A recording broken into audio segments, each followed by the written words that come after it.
큐시트웨이 바로 들어가 보도록 하겠습니다. 첫 번째 소식 강재묵 기자 준비했죠. 네, 첫 번째 아이템 시작하겠습니다. 제목은 직무정지 이상민, 관용차 비서 없애입니다.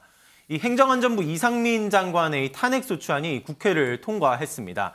이 야 3당이 공동 발의해 이 헬로윈 참사 책임을 물은 건데요.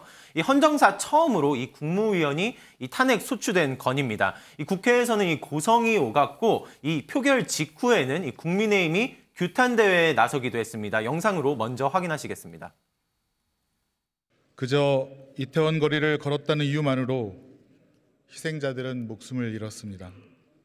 정부는 응답하지 않았습니다. 김단희, 김도훈, 김동규 지켜드리지 못해 죄송합니다. 정말 미안합니다. 이재명 대표의 사법 리스크에서 벗어나는데 악용하려고 했던 저희가 있었던 것이 아닙니까?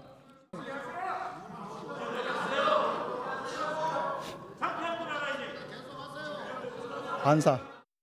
행정안전부 장관 이상민 탄핵소추안은 가결되었음을 선포합니다. 거짓 민생 탄핵소추 민주당을 규탄한다.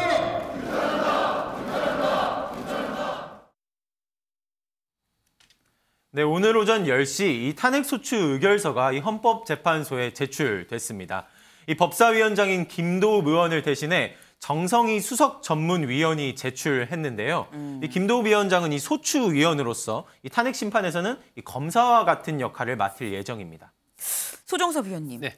사실 이 박근혜 전 대통령 탄핵안을 헌재에 낼 때는 당시 법사위원장이었던 권성동 의원이 갔고요. 제가 또 찾아봤더니 노무현 전 대통령 때도 당시 법사위원장이었던 김기춘 당시 의원이 갔더라고요. 근데 김도읍 위원장은 왜 이번에 안 가고 대리인을 보낸 걸까요?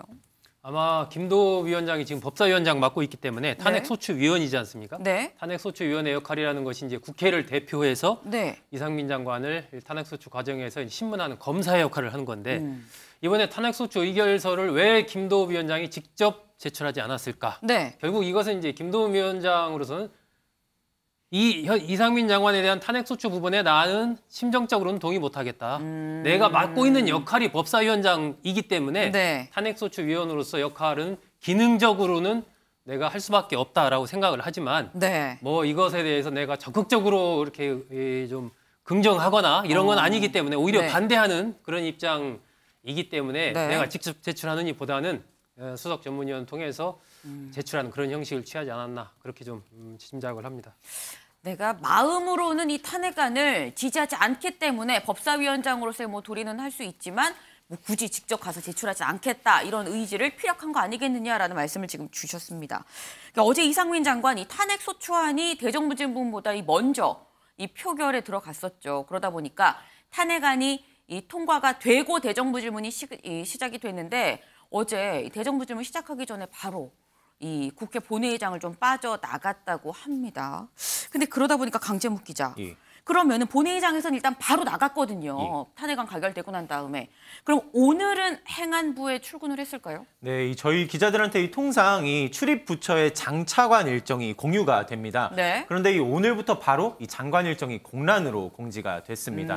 이상민 장관 오늘 출근하지 않고 이 자택에 있는 것으로 알려졌는데요. 네. 이 조만간 탄핵 심판이 변론 기일 등이 공지될 만큼 이 관련 내용을 준비 중일 것으로 보입니다. 이 장관이 직무 권한이 정지된다고 하더라도 이 네. 헌법재판소의 탄핵 심판이 확정 전까지는 이 경호등 의전을 받을 수가 있거든요. 네. 하지만 관용차를 타지 않고 이 수행비서의 도움 역시 받지 않겠다고 직접 밝혔습니다. 저희가 취재하면서 혹시 탄핵소추안 가결에 대해 뭔가 행안부에 좀 전한 말이 없었을까도 좀 함께 취재를 해봤는데 네. 달리 언급은 없었다고 합니다. 이상민 장관이 직무가 정지되기 전 마지막으로 한 일은 최근 튀르키예 재난 관련해 지자체 차원의 지원 방안을 추진하라 지시한 것으로 확인되고 있습니다. 그렇군요. 일단 행안부는 약간 황당한 상황일 수 있어 보입니다. 어느 날 갑자기 지금 수장이 장관이 지금 없어진 상황인데 근데 그럼 민주숙 기자, 네. 행안부는 이제 어떻게 되는 겁니까? 네, 장관이 없으니까요. 일단 차관 대행 체제에 들어갔습니다. 이 대통령실과 총리실도 일정 부분 업무를 분담하기로 했는데요. 행안부 차관 어제 긴급 간부 회의를 열어서 각자 맡은 바 역할을 충실히 해달라 이렇게 당부도 했습니다. 네. 그럼에도 내부 직원들 모두 뒤숭숭한 모습입니다. 이 간부들 사이에서는 대행 체제가 길어질수록 타격이 있을 것이다 이렇게 우려하는 목소리도 있고요. 네. 또 대통령이 신임하는 실세 장관이 와서 사실 정책 추진에 힘이 붙었던 게 사실이다. 앞으로 이 정책 동력이 상실될까 걱정이 되기도 한다. 이런 목소리도 나온다고 합니다. 네. 사실 이 탄핵소추안이 통과가 된 이후의 상황을 저희가 얘기를 하면서 실세 차관을 임명을 해서 그래서 또 행안부를 또 굴러가게끔 하는 거 아니겠느냐라는 얘기도 있다라고 전해드렸었는데 민주숙 기자, 네. 실세 차관은 어떻게 되는 거예요? 현실화되는 겁니까? 네, 어제 국회를 방문했던 이진복 정무수석은 여러 안중에 있다. 조금 가능성을 열어두는 듯한 발언을 했는데 직접 듣고 오시죠.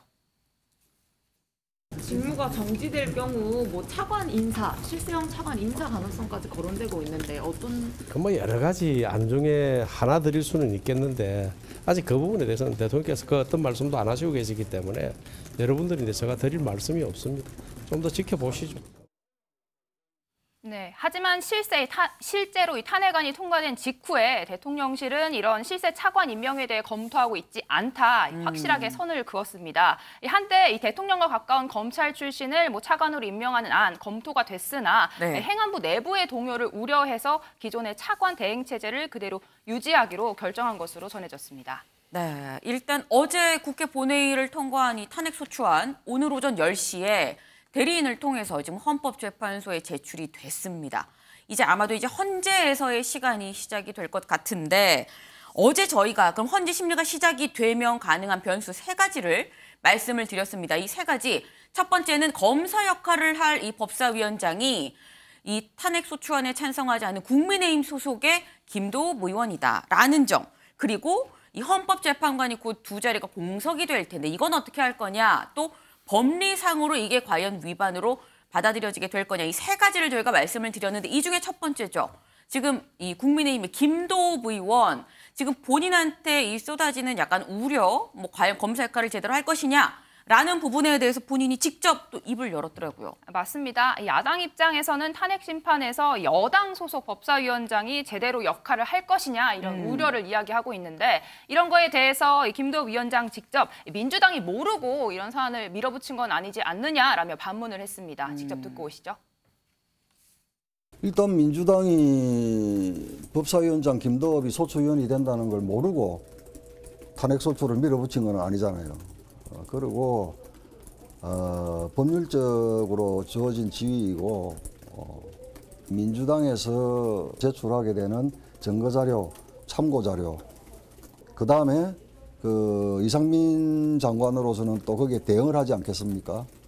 그 자료들을 보고 헌법재판소 재판관들이 판단하는 겁니다. 설령 드라이합니다. 그래서 제가 굳이 그렇게 어떻게 개입할 여지가 별로 없거든요.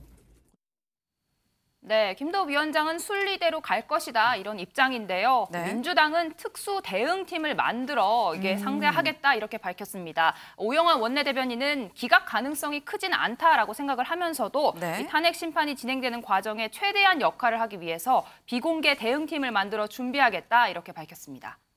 지금 오영환 이 민주당 이 원내대변인 얘기를 들어보면 기각 가능성이 크지 않다. 그러니까 이 헌재에서 이게 받아들여질 거다라고 지금 보고 있는 거고 하지만 국민의힘 쪽에서는 기각이 될 거다라고 또 이렇게 얘기를 하고 있죠. 김준일 대표님.